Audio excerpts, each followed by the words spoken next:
ಚಿಕ್ಕಬಳ್ಳಾಪುರ ಲೋಕಸಭಾ ಕ್ಷೇತ್ರದ ಮೇಲೆ ಕುಮಾರಸ್ವಾಮಿ ಅವರಿಗೆ ಒಲವು. ಚಿಕ್ಕಬಳ್ಳಾಪುರದಿಂದ ಸ್ಪರ್ಧೆ ಮಾಡ್ತಾರಾ ಮಾಜಿ ಮುಖ್ಯಮಂತ್ರಿ? ಚಿಕ್ಕಬಳ್ಳಾಪುರ ಲೋಕಸಭಾ ಕ್ಷೇತ್ರ ಕುರಿತು ಅಪಾರ ಒಲವಿರುವ ಮಾಜಿ ಮುಖ್ಯಮಂತ್ರಿ ಕುಮಾರಸ್ವಾಮಿ ಅವರು ಬಿಜೆಪಿ ವರಿಷ್ಠರ ಮನವಿ ಮೇರೆಗೆ ಕುಮಾರಸ್ವಾಮಿ ಅವರು ಚಿಕ್ಕಬಳ್ಳಾಪುರದಿಂದ ಸ್ಪರ್ಧಿಸುವ ಸಾಧ್ಯತೆ ಇದೆ. ಬಿಜೆಪಿ ಪಕ್ಷದಿಂದ ಸ್ಪರ್ಧಿಸಲು ಈಗಾಗಲೇ ಯಲಹಂಕ ಶಾಸಕರು ಆದ ಎಸ್.ಆರ್. ವಿಶ್ವನಾಥ್ ಹಾಗೂ ಅಲೋಕ್ ವಿಶ್ವನಾಥ್ ಹಾಗೂ ಮಾಜಿ ಸಚಿವರು ಆದ ಡಾಕ್ಟರ್ ಕೆ. ಸುಧಾಕರ್ ನಡುವೆ ಪೈಪೋಟಿ ನಡೀತಾ ಇದೆ. ವರಿಷ್ಠರ ಮೇರೆಗೆ ಚಿಕ್ಕಬಳ್ಳಾಪುರ ಲೋಕಸಭಾ ಕ್ಷೇತ್ರದಿಂದ ಮಾಜಿ ಮುಖ್ಯಮಂತ್ರಿ ಎಚ್.ಡಿ. ಕುಮಾರಸ್ವಾಮಿ ಅವರು ಸ್ಪರ್ಧಿಸಿದ್ದೇ ಆದಲ್ಲಿ ಕಾರ್ಯಕರ್ತರು ಒಮ್ಮತದಿಂದ ಶ್ರಮಿಸಿ ಅಭೂತಪೂರ್ವ ಯಶಸ್ಸು ಸಾಧಿಸುವಲ್ಲಿ ಸಂಶಯವಿಲ್ಲ ಎಂದು ಜೆಡಿಎಸ್ ರಾಜ್ಯ ಪ್ರಧಾನ ಕಾರ್ಯದರ್ಶಿ ಎಂ.ಎಸ್. ಹರೀಶ್ ಗೌಡ ಹೇಳಿದ್ದಾರೆ. ದೊಡ್ಡಬಳ್ಳಾಪುರ ತಾಲೂಕಿನ ಹಾಡೋನಹಳ್ಳಿಯ ಚೌಡೇಶ್ವರಿ ದೇವಸ್ಥಾನದ 2ನೇ ವರ್ಷದ ವಾರ್ಷಿಕೋತ್ಸವ ಸಮಾರಂಭದಲ್ಲಿ ಭಾಗಿಯಾಗಿ ಚೌಡೇಶ್ವರಿ ತಾಯಿಯ ದರ್ಶನ ಪಡೆದು ಹರೀಶ್ ಗೌಡ್ರು ನಂತರ ಮಾಧ್ಯಮದೊಂದಿಗೆ ಮಾತನಾಡಿದರು. ಬೆಂಗಳೂರು ಶಿಕ್ಷಣ ಕ್ಷೇತ್ರದಿಂದ ಚುನಾವಣೆ ಬಗ್ಗೆ ಪ್ರತಿಕ್ರಿಯಿಸಿದ ಅವರು, ಪುಟ್ಟಣ್ಣಯ್ಯ ಕಳೆದ ಚುನಾವಣೆಯಲ್ಲಿ ಬೋಗಸ್ ಮತಗಳ ಮೂಲಕ ಗೆಲುವು ಸಾಧಿಸ್ತಾ ಇದ್ರು. ಈ ಬಾರಿ ನಕಲಿ ಮತದಾರ ಹಾವಳಿಗೆ ಕಡಿವಾಣ ಹಾಕಲಾಗಿದೆ. ಶಿಕ್ಷಕರು ಪ್ರಜ್ಞಾವಂತರಿದ್ದಾರೆ. ಪುಟ್ಟಣ್ಣಯ್ಯ ಅವರು ಅಧಿಕಾರದ ಆಸೆಗೆ 2 ವರ್ಷಕ್ಕೊಮ್ಮೆ ಪಕ್ಷದಿಂದ ಪಕ್ಷಕ್ಕೆ ಹಾರುತ್ತಾರೆ. ಈ ಚುನಾವಣೆಯಲ್ಲಿ ಶಿಕ್ಷಕರು ಅವರಿಗೆ ತಕ್ಕ ಪಾಠ ಕಲಿಸಲಿದ್ದಾರೆ. ಬಿಜೆಪಿ ಮತ್ತು ಜೆಡಿಎಸ್ ಪಕ್ಷ ಮೈತ್ರಿ ಆಗಿರೋದ್ರಿಂದ ಗೆಲುವು ಮತ್ತಷ್ಟು ಸುಲಭವಾಗಲಿದೆ ಎಂದರು. ನಮ್ಮ ಪಕ್ಷದಿಂದ ಮೈತ್ರಿ ಅಭ್ಯರ್ಥಿಯಾಗಿರುವ ಎಪಿ ರಂಗನಾಥ್ ಗೆಲುವು ಸಾಧಿಸಲಿದ್ದಾರೆ. ಲೋಕಸಭಾ ಚುನಾವಣಾ ಸಮೀಕ್ಷೆಯಲ್ಲಿ ಕರ್ನಾಟಕದಲ್ಲಿ ಜೆಡಿಎಸ್ 2 ಸ್ಥಾನ ಗೆಲುವು ಸಾಧ್ಯತೆ ಇದೆ. ಈ ಕುರಿತು ಪ್ರತಿಕ್ರಿಯಿಸಿದ ಅವರು, ಚುನಾವಣಾ ಸಮೀಕ್ಷೆಗಳ ಬಗ್ಗೆ ನಮಗೆ ನಂಬಿಕೆ ಇಲ್ಲ. 5 ರಾಜ್ಯಗಳ ವಿಧಾನಸಭಾ ಚುನಾವಣೆಯಲ್ಲಿ ಕಾಂಗ್ರೆಸ್ 3 ರಾಜ್ಯಗಳಲ್ಲಿ ಅಧಿಕಾರ ಹಿಡಿಯಲಿದೆ ಅಂತ ಸಮೀಕ್ಷೆಗಳು ಭವಿಷ್ಯ ನುಡಿದಿದ್ದು, ಆದರೆ ಚುನಾವಣಾ ಫಲಿತಾಂಶ ಬೇರೆಯಾಗಿತ್ತು.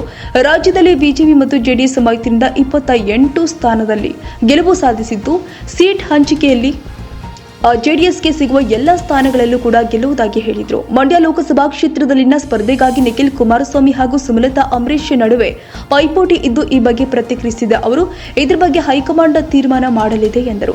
ಚಿಕ್ಕಬಳ್ಳಾಪುರ ಲೋಕಸಭಾ ಕ್ಷೇತ್ರಕ್ಕೆ ಸಂಬಂಧಿಸಿದ ಪ್ರತಿಕ್ರಿಯೆ ನೀಡಿದ ಅವರು, ಸ್ಥಳೀಯ ಮುಖಂಡರು ನಿಖಿಲ್ ಕುಮಾರಸ್ವಾಮಿ ಮತ್ತು ಕುಮಾರಸ್ವಾಮಿ ಇಬ್ಬರಿಗೂ ಚಿಕ್ಕಬಳ್ಳಾಪುರ ಕ್ಷೇತ್ರದಿಂದ ಸ್ಪರ್ಧಿಸುವಂತೆ ಮನವಿ ಮಾಡಿದ್ದಾರೆ. ಇತ್ತ ಚಿಕ್ಕಬಳ್ಳಾಪುರ ಲೋಕಸಭಾ ಕ್ಷೇತ್ರದ ಟಿಕೆಟ್ಗಾಗಿ ಬಿಜೆಪಿ ಪಕ್ಷದಿಂದಲೇ 3 ಪೈಪೋಟಿ ಇದ್ದು, ಬಿಜೆಪಿಯ ಮುಖಂಡರಿಂದಲೇ ಕುಮಾರಸ್ವಾಮಿ ಅವರು ಸ್ಪರ್ಧಿಸುವಂತೆ ಸೂಚನೆ ಬಂದಿದೆ. ಕುಮಾರಸ್ವಾಮಿ ಸ್ಪರ್ಧಿಸಿದ್ದಾರೆ. ಅವರ ಗೆಲುವಿಗಾಗಿ ನಾವು ಕ್ಷೇತ್ರದಲ್ಲಿ ಇನ್ನೂ ಹೆಚ್ಚಾಗಿ ದುಡಿಯುತ್ತೇವೆ. ಅವರ ಹಿಂದಿನ ಸೋಲಿನ ನೋವು ಮರೆಸುವುದಾಗಿ ಹೇಳಿದರು. ಶಿವಕುಮಾರ ಸ್ವಾಮಿ, ಸಿದ್ದಿ ಟಿವಿ, ದೊಡ್ಡಬಳ್ಳಾಪುರ. ಈ ಚುನಾವಣೆ ಒಂದು ಫಲಿತಾಂಶ ಕೊಟ್ಟರೆ ದಿಕ್ಸೂಚಿ ತೋರಿಸಂಗಾಗ್ತದೆ. ಹೌದೌದು, ಈ ಸಲ ಎಲ್ಲ ರೀತಿಯಲ್ಲೂ ಈ ಮೈತ್ರಿಗೆ ಒಳ್ಳೆ ಉತ್ತಮ ಸ್ಪಂದನೆ ಸಿಕ್ಕಿದೆ. ಚುನಾವಣೆ ಇನ್ನೇನು 3-4 ದಿವಸ ಕಾದು ನೋಡೋಣ. ನಮ್ಮ ತಾಲೂಕಲ್ಲೂ ಸಹ ಶಾಸಕರಾದಿಯಾಗಿ ಎಲ್ಲ ನಮ್ಮ ಪಕ್ಷದ ಮುಖಂಡರುಗಳು ಸಹ ಎಲ್ಲನೂ ಜವಾಬ್ದಾರಿಯಿಂದ ಎಲ್ಲ ಪಕ್ಷದ ಚುನಾವಣಾ ಕ್ರಿಯೆಗಳನ್ನ ಮಾಡ್ತಿದ್ದಾರೆ. ಇನ್ನು 3-4 ದಿವಸ ಇದು ಕ್ರಿಟಿಕಲ್. ಇನ್ನು ನಾಳೆಯಿಂದ ಸ್ವಲ್ಪ ಎಫೆಕ್ಟಿವ್ ಆಗಿ ನಾವೆಲ್ಲ ಪ್ರತಿಯೊಬ್ಬರು ಶಿಕ್ಷಕರನ್ನ ಭೇಟಿ ಮಾಡಿ ಮನವೊಲಿಸಿ, ಏನು ಇಂದಿನ ಅಭ್ಯರ್ಥಿಗಳಾದಂಥ ಗೆದ್ದಿದ್ರಲ್ಲ ವಿಧಾನ ಪರಿಷತ್ ಚುನಾವಣೆಯಲ್ಲಿ ಸನ್ಮಾನ್ಯ ಪುಟ್ಟಣ್ಣನವರು ಅಧಿಕಾರದ ಲಾಲಸೆಯಿಂದ ಎಲ್ಲ ಪಕ್ಷಗಳನ್ನ 2 ವರ್ಷಕ್ಕೆ ಚೇಂಜ್ ಮಾಡ್ಕೊಂಬಂದು ಎಲ್ಲ ಜನಗಳಿಗೆ ಜಗಜ್ಜಾಹೀರಾಗಿದೆ. ಇದಕ್ಕೆಲ್ಲನೂ ಸಹ ಚುನಾವಣೆಯಲ್ಲಿ ಏನು ಶಿಕ್ಷಕರಿಗೆ ನಾವೇನು ಹೇಳ್ಕೊಡ್ಬೇಕಾಗಿಲ್ಲ, ಅವರು 4 ಜನಕ್ಕೆ ವಿದ್ಯೆ ಹೇಳ್ಕೊಡೋರು, ಅವರೇ ಎಲ್ಲ ರೀತಿಯಲ್ಲೂ ಯೋಚನೆ ಮಾಡಿ ನಮ್ಮ ಪಕ್ಷದ ಅಭ್ಯರ್ಥಿಯಾದ ರಂಗನಾಥ್ ಅವ್ರಿಗೆ ಆಶೀರ್ವಾದ ಮಾಡ್ತಾರೆ ಅಂತ ಈ ಸಂದರ್ಭದಲ್ಲಿ ಆ ತಾಯಿ ಚೌಡೇಶ್ವರಿ ಒಳ್ಳೇದು ಮಾಡಲಿ ಅಂತ ಹೇಳಿ ನಿಮ್ಗಳ ಮುಖಾಂತರ ಕೇಳ್ಕೊಳ್ತಾ ಇದ್ದೀನಿ. ಮೈತ್ರಿ ಆಗಿರೋದು ಅವ್ರ ಗೆಲುವಿನ ಸಾಧ್ಯತೆ ಹೆಚ್ಚು ಮಾಡಿದೆ. ಹೌದು, ಮೈತ್ರಿ ಆಗಿರೋದು ಸ್ವಲ್ಪ ಗೆಲುವಿನ ಸಾಧ್ಯತೆ ಹೆಚ್ಚಿದೆ. ಅಥವಾ ಸಹನು ಹೋದ ಬಾರಿ ನಮ್ಮ ಪಕ್ಷ ಬಹಳ ಸದೃಢವಾಗಿ ಮಾಡಿತ್ತು. ಏನು ಪುಟ್ಟಣ್ಣನವರು ಸ್ವಲ್ಪ ಈ ಅನಾಮಧೇಯ ಓಟ್ಗಳನ್ನ ಮಾಡ್ಕೊಂಡಿದ್ರು, ಅದನ್ನೆಲ್ಲ ಈ ಸಲ ಎಲ್ಲ ಸರಿ ಮಾಡಿ ಈ ಬಾರಿ ಚುನಾವಣೆಯಲ್ಲಿ ಸ್ವಲ್ಪ ತಕ್ಕ ಉತ್ತರ ಕೊಡೋಕ್ಕೆ ನಮ್ಮ ಪಕ್ಷ ಸನ್ನದ್ಧವಾಗಿತ್ತು. ಈ ಮೈತ್ರಿಯಿಂದನೂ ಸಹ ನಮಗೆ ಹೆಚ್ಚಿನ ರೀತಿ ಶಕ್ತಿ ಬಂದು ಈ ಸಲ ಖಂಡಿತವಾಗ್ಲೂ ಗೆಲ್ಲಿತಾರೆ ಅಂತ ನಮ್ಮ ಎಲ್ಲರ ಆಶಾಭಾವನೆಯಿಂದ ಒಳ್ಳೇದಾಗ್ಲಿ ಅಂತ ಕೇಳ್ಕೊಳ್ತಾ ಇದ್ದಾರೆ. ಚುನಾವಣಾ ಸಮೀಕ್ಷೆ ಬಂದು ಇತ್ತೀಚೆಗೆ ಜೆಡಿಎಸ್ 2 ಸ್ಥಾನ ಗೆಲ್ಲುತ್ತೆ ಅಂತ ಲೋಕಸಭೆ ಚುನಾವಣೆ ಸಮೀಕ್ಷೆಗಳದ್ದೇನು ಅಷ್ಟೊಂದೇನು ಇದು ಮಾಡಬೇಡಿ. ಸಮೀಕ್ಷೆಗಳದೆಲ್ಲ ಮೊನ್ನೆ 5 ವಿಧಾನಸಭಾ ಚುನಾವಣೆ ನಡೀತು, 3ರಲ್ಲಿ ಕಾಂಗ್ರೆಸ್ ಬರ್ತದೆ ಅಂತ ಹೇಳಿದ್ರು, ಕಡೆಗೆ ಬಿಜೆಪಿ ಬಂದಿದೆ. ಸಮೀಕ್ಷೆಗಳ ಪ್ರಕಾರ ನಾವು ಏನು ಇದು ಮಾಡೋದು ಬೇಡ.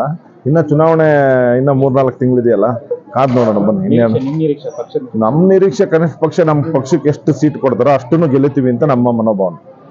ನಮ್ಮ ಪಕ್ಷಕ್ಕೆ ಏನು ಮೈತ್ರಿ ಇದರಲ್ಲಿ ಎಷ್ಟು ಸೀಟ್ಗಳು ಕೊಡ್ತಾರೋ ಅಷ್ಟು ಸೀಟನ್ನು ನಾವು ಬಿಜೆಪಿಯ ಸಹಕಾರದೊಂದಿಗೆ, ಮತ್ತೆ ಬಿಜೆಪಿಯರು ಸಹ ಈ ಸಲ ನಮ್ಮ ರಾಜ್ಯದಿಂದ 28ಕ್ಕೆ 28 ಗೆಲ್ಲಬೇಕು ಅಂತ ಎಲ್ಲನೂ ಧ್ಯೇಯದೊಂದಿಗೆ ಸನ್ಮಾನ್ಯ ದೇವೇಗೌಡರು, ನರೇಂದ್ರ ಮೋದಿಯವರು ಒಂದು ಒಳ್ಳೆ ವೇದಿಕೆ ಮಾಡಿಕೊಟ್ಟಿದ್ದಾರೆ. ನೋಡ್ಬೇಕೆಲ್ಲ ಅಲ್ಟಿಮೇಟ್ಲಿ ಜನಗಳು, ಈ ಮತದಾರ ಪ್ರಭುಗಳು ಡಿಸೈಡ್ ಮಾಡ್ತಾರೆ.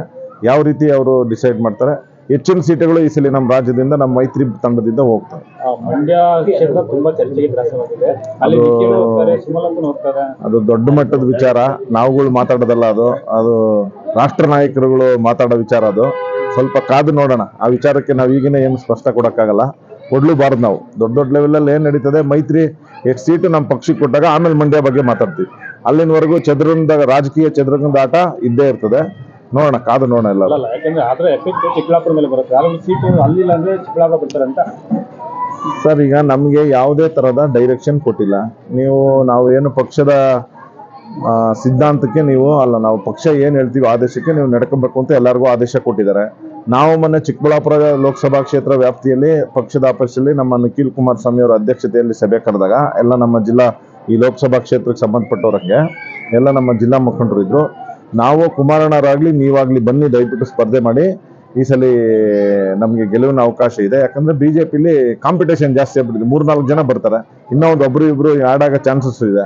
ಹಂಗಾಗಿ ನಮ್ಮ ಬಿಜೆಪಿಯವರೇ ಹೇಳಿದ್ದಾರೆ, ಕುಮಾರಣ್ಣ ಅವ್ರಿಗೆ ಈ ಸಲ ನೀವೇ ಬಂದು ಸ್ಪರ್ಧಿಸಿ, ನಮ್ಮಲ್ಲಿ ಸ್ವಲ್ಪ ಕಾಂಪಿಟೇಷನ್ ಜಾಸ್ತಿ ಇದೆ, ನಾವೆಲ್ಲ ಸಹಕಾರ ಮಾಡ್ತೀವಿ ಅಂತ ಏನು ನಮ್ಮ ಸನ್ಮಾನ್ಯ ವಿಶ್ವನಾಥ್ ಅವರು, ನಮ್ಮ ಅಣ್ಣವ್ರ ಮೊನ್ನೆ ಎಲ್ಲ ಸಭೆ ಕರೆದು ಅವ್ರು ಹೇಳಿದ್ದಾರೆ. ಸುಧಾಕರ್ ಅವರು ಹೇಳಿದ್ದಾರೆ. ಇನ್ನು ಬಿಜೆಪಿ MTB ನಾಗರಾಜ್ ಅವರು ಹೇಳಿದ್ದಾರೆ. ಅಶೋಕ್ ಅವರು ಹೇಳಿದ್ದಾರೆ. ನಾವು ಕುಮಾರಣ್ಣವ್ರು ಬಂದ್ರೆ ಇನ್ನೂ ಹೆಚ್ಚಿನ ರೀತಿ ಓಡಾಡಿ ಅವ್ರನ್ನ ಗೆಲ್ಲಲ್ಲಿ ಓದ್ಸಲ ಏನು ನೋವು ಕೊಟ್ಟಿದ್ರು ನಮ್ಮ ಚಿಕ್ಕಬಳ್ಳಾಪುರ ಜನತೆ, ಆ ನೋವನ್ನ ಸರಿದೂಗಿಸಲು ಈ ಸಲ ಸ್ಪರ್ಧೆ ಮಾಡಿ ಅಂತ ಕೇಳ್ಕೊಂಡಿದ್ದೀವಿ. ಅವರು ಸಕಾರಾತ್ಮಕವಾಗಿ ಸ್ಪಂದಿಸಿದ್ದಾರೆ. ನಾನು ಎಲ್ಲಾ ಕಡೆ ಕರೀತಾರೆ ಎಲ್ಲಿ ಹೋಗೋದು ಅಂತ. ಬಟ್ ಚಿಕ್ಕಬಳ್ಳಾಪುರದಲ್ಲಿ ಹೆಚ್ಚಿನ ಆಸಕ್ತಿ ಇದೆ ಅಂತ ನಮ್ಮೆಲ್ಲರ ಮನೋಭಾವ.